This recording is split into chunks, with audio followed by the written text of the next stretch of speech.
think people are going to want to join your team and be part of your cause?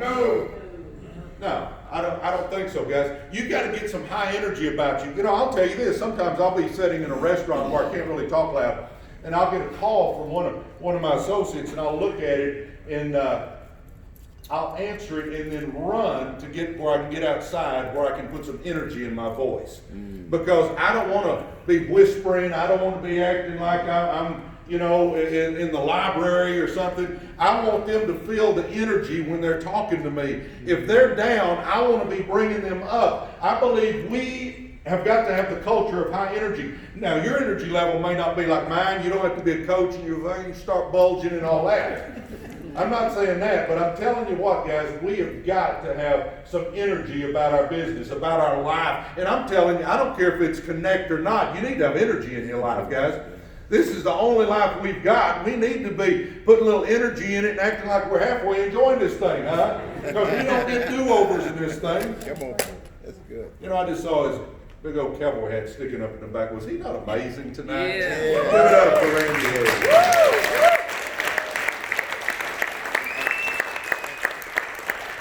Still not sure what Marcy sees in him, but I mean, it is what it is, you know. I'm glad you married her before you got her eyes fixed. That's all I can say.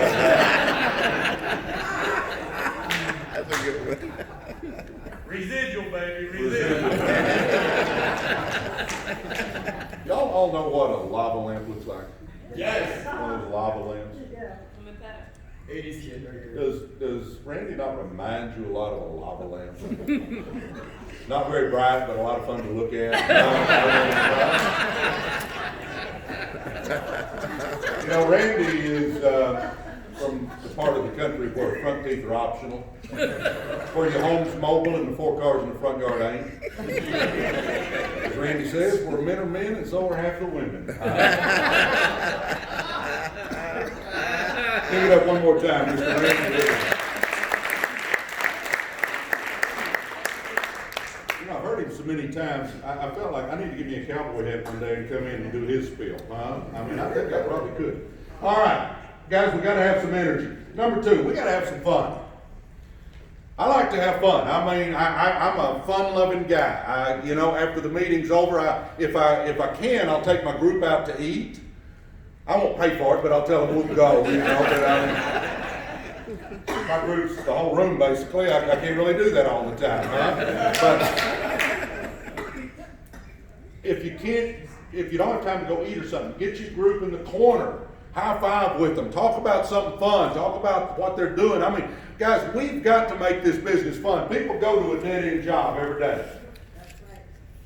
They don't want this to be another dull, boring, dead-end feeling, whatever they're doing. Huh? They want to get excited about something in life. And the other thing, guys, when you were a kid and they were picking people for kickball or dodgeball or whatever, didn't you want to be picked? Yes. Didn't you want to be on a team? I'm telling you guys, people enjoy being on teams. I mean, it's nice to connect with people.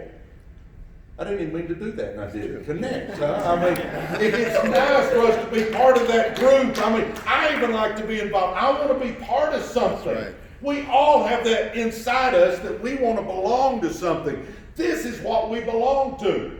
Guys, it gives you that sense of belonging because you're part of something. And yeah, we make money, but you understand it's a whole lot bigger than just making money, don't you? Do you realize we're helping people, we're growing as a person, we're making friends? This business is a whole lot more than making money. Now, don't get me wrong, I'm not going to adjust my halo and say I don't like to enjoy making the money. I do.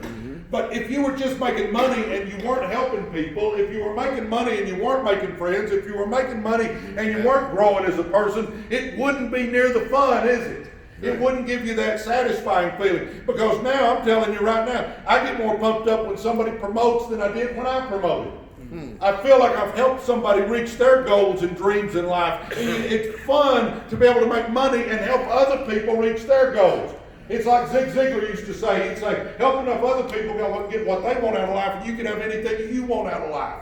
And that's our business, guys. If we help enough people on our team be successful, then our goals are going to happen. I mean, our dreams are going to come true. I'm telling you right now, ladies and gentlemen, that we need to get some energy and we need to have some fun at Christmas. I have a Christmas party for all the EDs and the whole company. Everybody comes to my house, we have a good time. When people promote the SD and they come on the SD power trip, we put up a big tent in the backyard, don't we? Yep. Is there some people here been to my house? Yep. We put up a tent in the backyard and we have a party for those SDs coming to town. I like to have fun. Guys, you got to make this business fun too. When you call up your team, sometimes just call them up and see what's going on. Don't even ask them about the business. Just call and ask how the kids are doing, what you've been up to.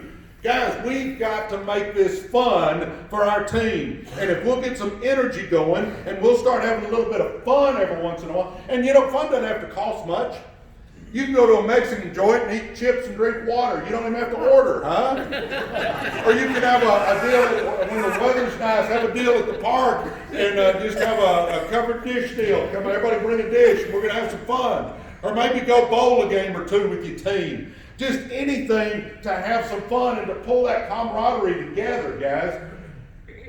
High energy and have a little fun. Number 3, learning and growing. If you've been around me any length of time, you understand this is huge with me, isn't it, Jeff?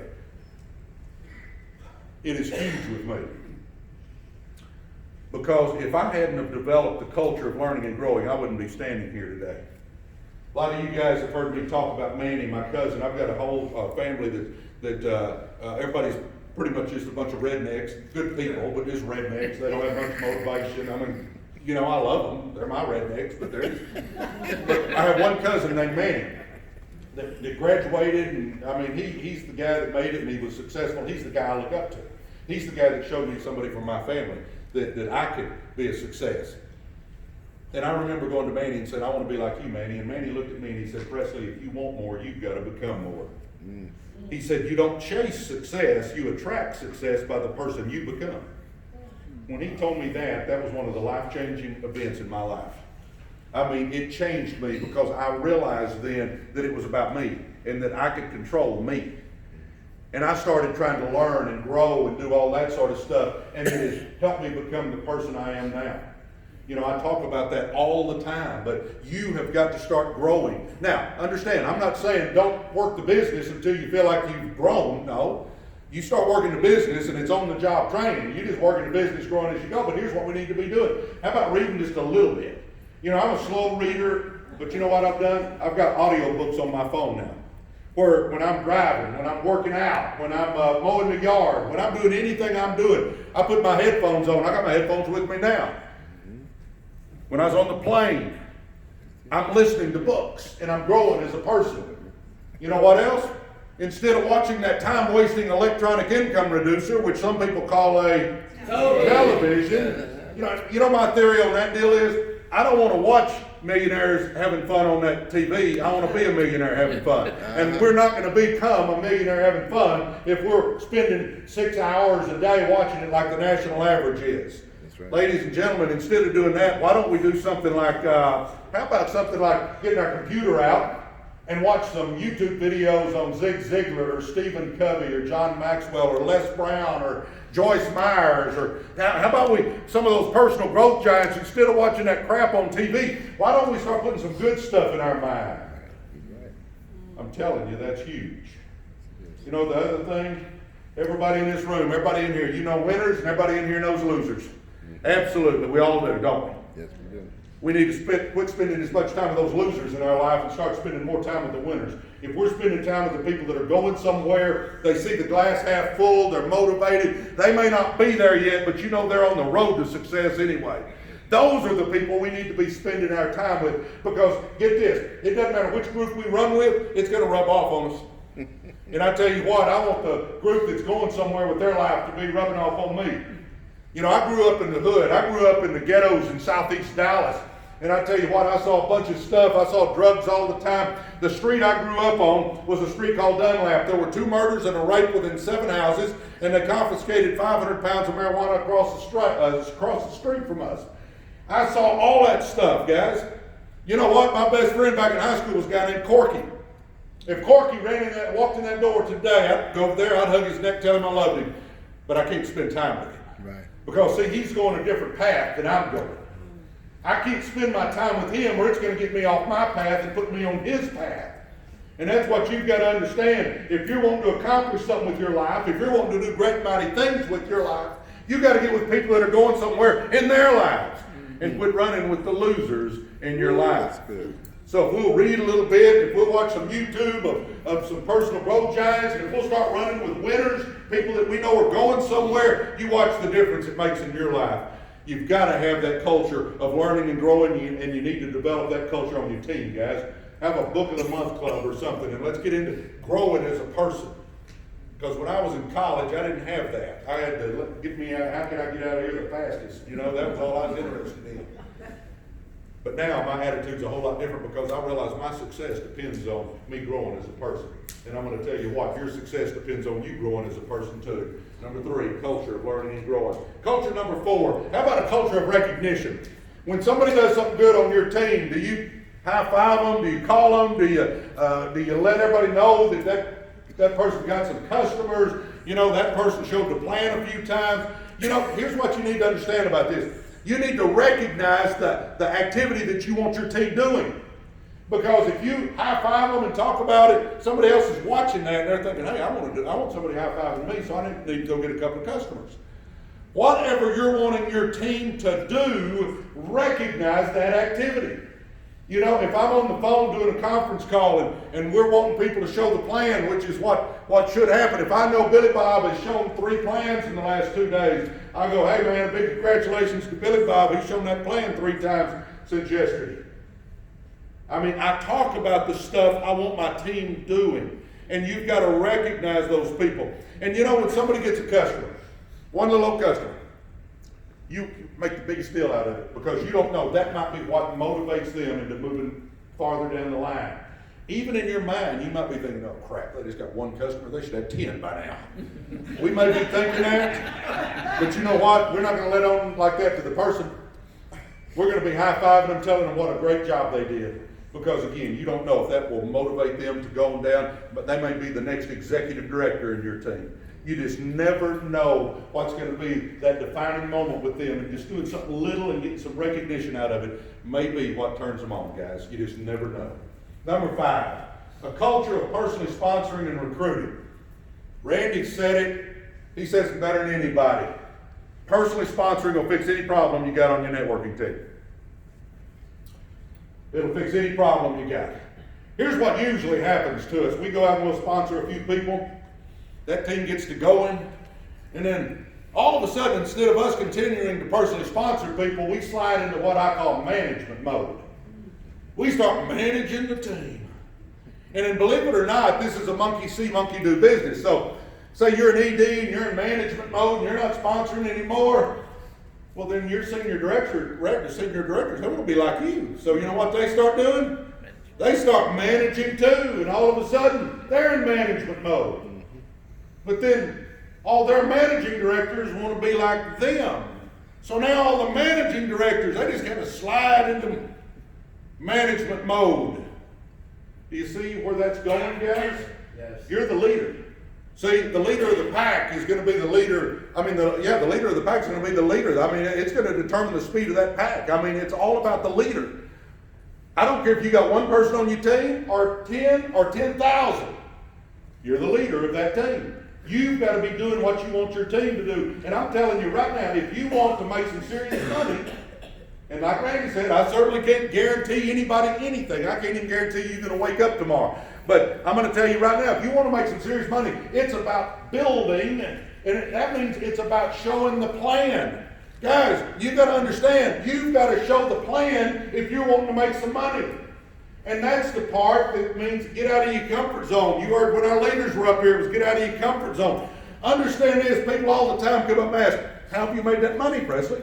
I'll tell you. I've shown the plan, and shown the plan, and shown the plan, and shown the plan, and shown the plan, and shown the plan, and shown the plan, and got sick of showing the plan, but I kept showing the plan, and showing the plan, and showing the plan, and showing the plan, and getting stood up, but keep showing the plan, and showing the plan, and being tired, but I kept showing the plan, and showing the plan. And for a while there, 2 or 3 years, I got sick of showing that plan. Sometimes I'd show it so much. But you know what? Because I got sick for 2 or 3 years of doing that, I got the rest of my life to do what I want to do with it. And see, that's where we want to get. But here's the deal. Most of us aren't willing to put in the 2 or 3 years it takes to get to that point. But let me tell you a quick fact here. Everybody look up here. Do you realize the next 2 or 3 years are going to pass whether you've shown the plan or not? 3 years from now, you're going to be 3 years older, whether you've shown that plan or not. What I say is, why don't we get our butt out there and show the plan and see what happens over the next 3 years? Yeah, it's going to be a little uncomfortable. Yeah, I'm going to have to work it into an already busy schedule, stick it in the nooks and crannies of my busy life. Yeah, we got to do that, absolutely. But that's what's going to get us where we want to go. If not, we're going to stay right where we are. See, if we keep doing what we're doing, we're going to keep getting what we're getting. Which means if we want something different, we got to do something different. And I'm telling you, showing that plan, something different. Never thought I'd be running around all over creation showing a plan. Never did. But thank the Lord that came into my life. And I tell you what, it has been life-changing. Guys, I'm telling you right now, this is it. And see, here's the neat thing. I'm not the sharpest knife in the drawer. Not by far. You know what? I can open a little notebook and flip through some pages and say, hey, if you do this, you get this, and if you do this, you get this, and if you do this, you get this. Hey, what name do you want on those checks? I just did some presentations. Back when I was doing it, you didn't have the benefit of having a video that you could smash play and sit there for 7.5 minutes and let Steve Fisher do it for you. You realize it doesn't matter how bright you are or how dumb you are. It really makes no difference. I mean, look how far Randy is up the food chain. I mean, you know, geez. Do you get my point, though? This isn't about ability. It's about you taking action. Everybody in this room can be standing up there next year when we do this talking about how you made it. But it's going to take you taking the action to get your butt up on that stage as one of the top people. You got to do something. But I'll tell you right now, it doesn't matter. Your background doesn't matter. Your past doesn't matter. Nothing matters about this. You know, there's 2 facts real quick here. Do you realize, everybody look up here, because I think sometimes we think we're not good enough or something else, but do you realize none of us could pick our parents? You realize you just pop out and there you are? There's mom and dad. I mean, that's it. I kind of did 50-50. I had a godly mama and a sorry suck-egg dad, but I mean, it is what it is. I at least had one good one, huh? That's right. We can't pick our parents. We don't get to, I wish I'd have had a dad in my life. It would have been great. I'd have loved every second of it. Couldn't help that. I didn't.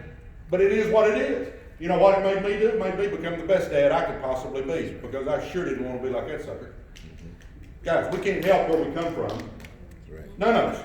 And you may have a great upbringing and all. That's awesome, but you can't. You didn't have any say-so in that matter. Good Lord did, and He was the only one.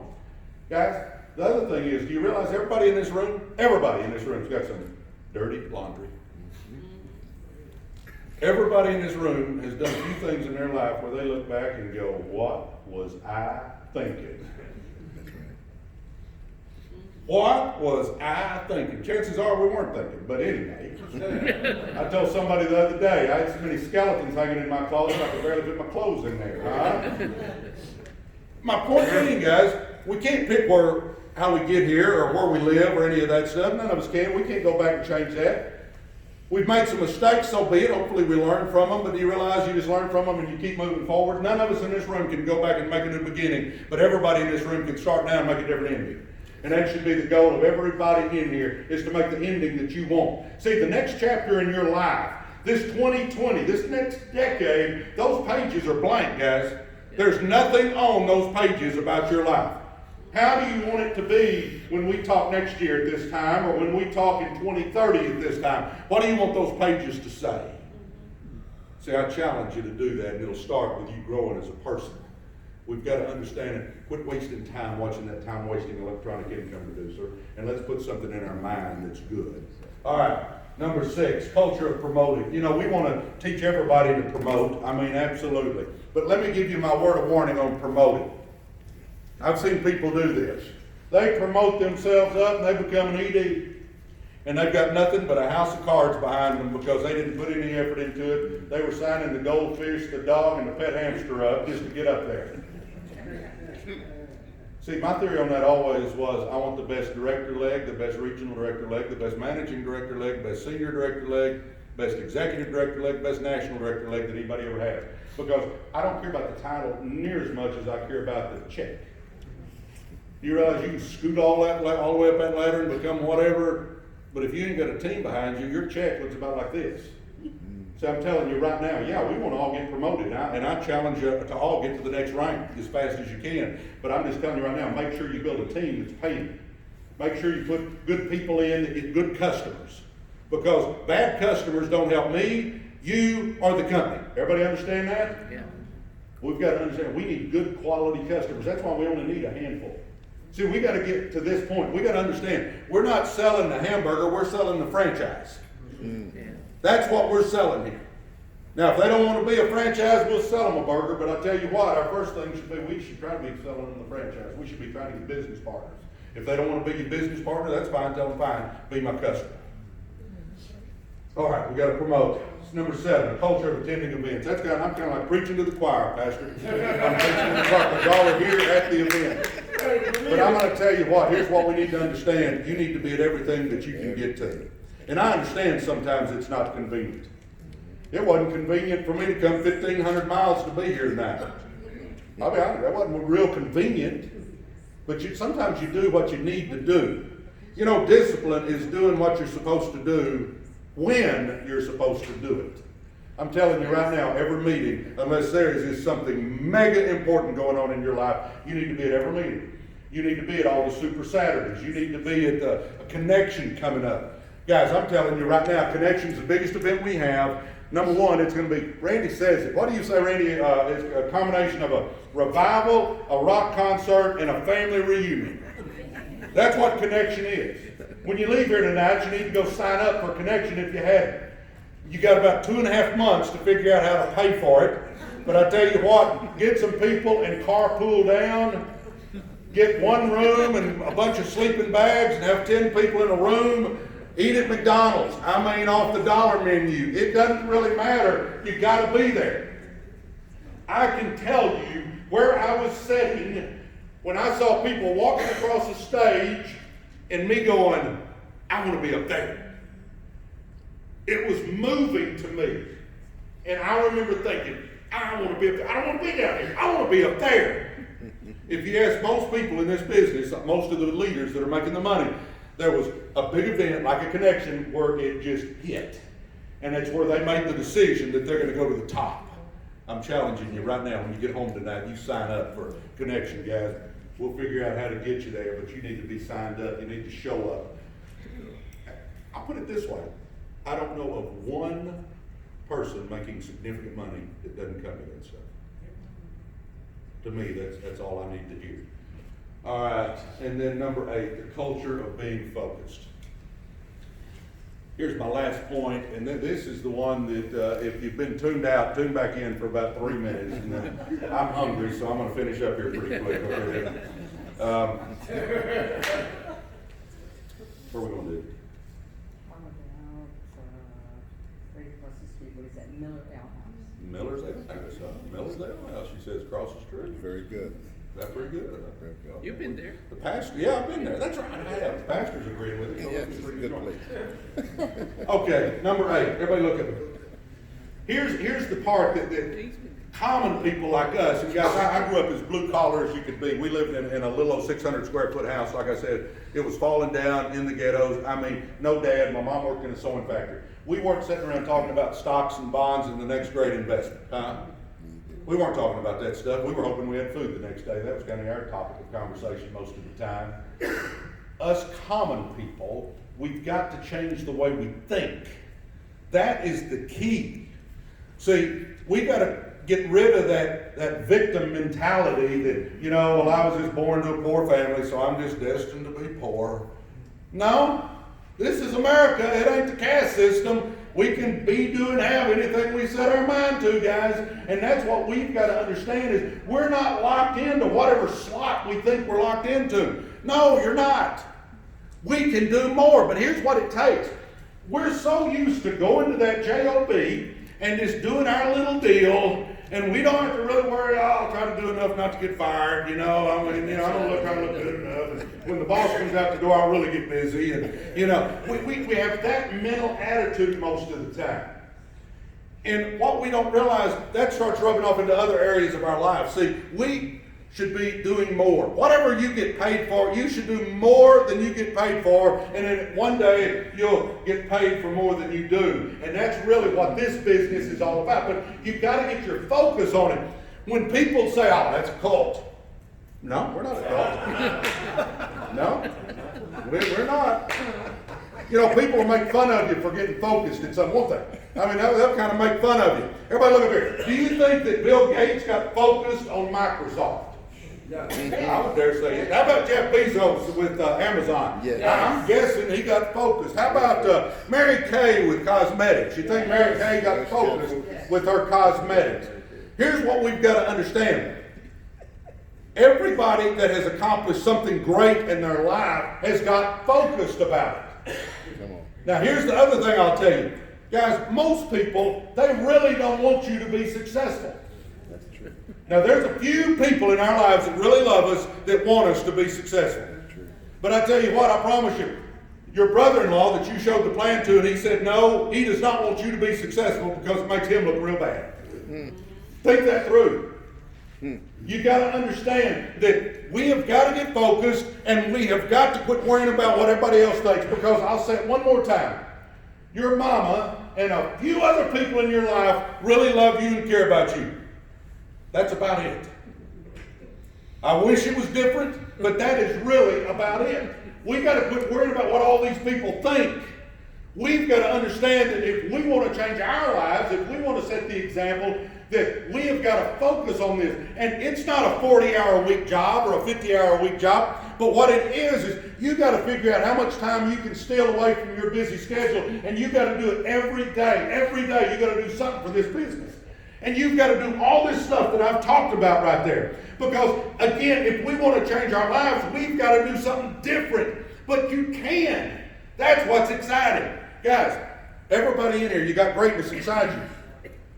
But you got to do something to get the greatness out. It doesn't just spring out of your ears and stuff. You've got to actually get out of your comfort zone and start doing a few things so that we can make it happen. Get focused on this business like nothing else. Learn to focus on something for once in your life, guys. I had never focused on anything in my life. I mean, I was just as ragnod as they come. But for once, for whatever reason, when I saw this, I said, I'm focusing on that. And I started putting my efforts into this, and I had faith, because you got to understand, we don't know what the end is. We got to just work right now. We don't know what the end's going to look like. We just got to work. You got to have the faith that it's going to get where you want to go. Right. Because if you'll put out the effort, amazing things start happening, but you're going to have to do it, and I challenge you to do it tonight. I'm going to end with my Manny story. I haven't told that in a while, Randy. I'm going to end with the Manny story, and then we're going to go eat. We're going to get out of class early a little bit tonight. Yeah. I went over all of them, didn't I? Yeah. You know, I told you a little bit about Manny. I literally have hundreds and hundreds of cousins. Second cousins and third cousins and whatever that is. Second cousins removed, and I mean all that stuff. I wouldn't know them if I met them, most of them, but lots of cousins in my family. And I don't think any of them went to college except for Manny. You know, Manny graduated from high school, and I can still remember, he's a few years older than I am, and Manny was graduating, and we got invited to go to the graduation. Well, understand that my mom didn't graduate, my raggedy dad didn't graduate, my grandparents didn't graduate, nobody graduated from high school, I'm talking about. Most of them didn't even go. But Manny graduated. I get to go to the ceremony, and I never knew what that little funny hat and that little tassel thing. I mean, I still remember that. You know, that was a big deal to me, because I'd never seen that. Nobody had ever talked about it. I didn't have pictures of my mama walking across the stage getting her diploma. I didn't have any of that stuff. But Manny, I watched him walking across that stage and get that diploma at W.W. Samuel High School. Man, I'm pretty pumped up. But you know what? 4 years later, we get another invitation, my mom and I, to go watch him graduate at the University of Texas. I didn't even know what college was. Literally nobody in my family that I was around had ever gone to college, but Manny goes to college and graduates. I get to go to that ceremony too. Another funny hat, another little tassel. I was pumped up. I at least knew kind of what college was, Jeff, at that point in time in my life. Didn't know. And then I'd ride around with Manny sometimes, and I'd go over to his house, and Man, he'd be talking about business deals. Man, he'd get on the phone and be talking about buying this, buying that, doing this, doing that, stuff that you didn't have those conversations at my house. Nobody's buying real estate or stocks, you know? Man, he's talking about that. Man, I was all ears. I was listening. I was like a sponge listening to Manny. Holidays, I'd go over to Manny's house as much as I could because we lived literally in the ghetto in a house that's fallen down. Manny lived in a beautiful brick home, had new cars in the driveway. Holidays, man, I love to go to Manny's house. It's Christmas. I can remember this like it was yesterday. I go to Manny's house and we're having fun and there's food and gifts and decorated and I'm just loving life right there. But I always knew when they started putting the PJs on, it was time for me to leave, you know. Pajamas come out, time for me to go. So I hug everybody's neck and say goodbye. And I'm walking down to Manny's house and set up kind of on a hill and I'm walking down the sidewalk to my car. Now, I was just talking about Manny's beautiful home and his new BMWs in the driveway, right? For you young folks, you won't know what this is, but it was a 1962 Ford Galaxy. Some of you more mature people will know what that is. It was a boat, and it was an ugly boat at that, okay? It was. And my boat had like 250,000 gazillion miles, and I thought I would decorate mine up a little bit, though. It had a bunch of cracks in the dash, so I got me some shag carpet and cut it out, and I glued it to my dash so that those cracks wouldn't show anymore. And all it had was an old raggedy radio, so I wanted some jams in my car. So back in those days, they didn't have CDs and they didn't have Bluetooth. They had these big old brick things. Pastor, you remember this one? That's right. Big old brick things called 8-tracks. They were about as big as a brick Yes, almost. they were. I mean, and you didn't slide them into a little crack in your dash there. I mounted the sucker under my seat. Yeah. The quality was terrible. You'd get your big old brick out and I'd lean over and I'd shove it into this big old hole. And it would start playing. Back then, my favorite group was Creedence Clearwater Revival. Yeah. Creedence, man. I love Creedence. So I'd be driving down the road. I'd have the 440 air conditioner going. Y'all know what that is? 4 windows down to 40 miles an hour. I'd have that 440 air conditioner going. I would have Creedence blaring, and I'd have that dash just giving it this. That shag carpet just be blowing in the wind. That really has nothing to do with the story, but I just thought I'd tell you about my car. I'm not embellishing on that car either, guys. That was my car. Down to the shag carpet and the 8-track. Okay, now I walk out of Manny's house and I get in that car that I just described. And I don't know why, I've been to Manny's house a bunch of times in my life, but I remember I'm squeezing that steering wheel. I mean, I've got the white knuckles and my mind is racing because I'm fixing to go back to 8724 Dunlap Drive where people are getting raped and murdered. That's where I'm fixing to go, from this big, beautiful home in a nice neighborhood to my house. And I remember sitting there hanging onto that steering wheel. And I remember it just hit me. I remember turning around and going, I want to be like Manny. Manny's the one I want to be like. I'm standing in front of you guys here in Mount Laurel because of a man named Manny Carter that was a cousin that didn't even know I was watching him. He knows now because I've told him that I am who I am in large part because of him. And you say, neat story, why are you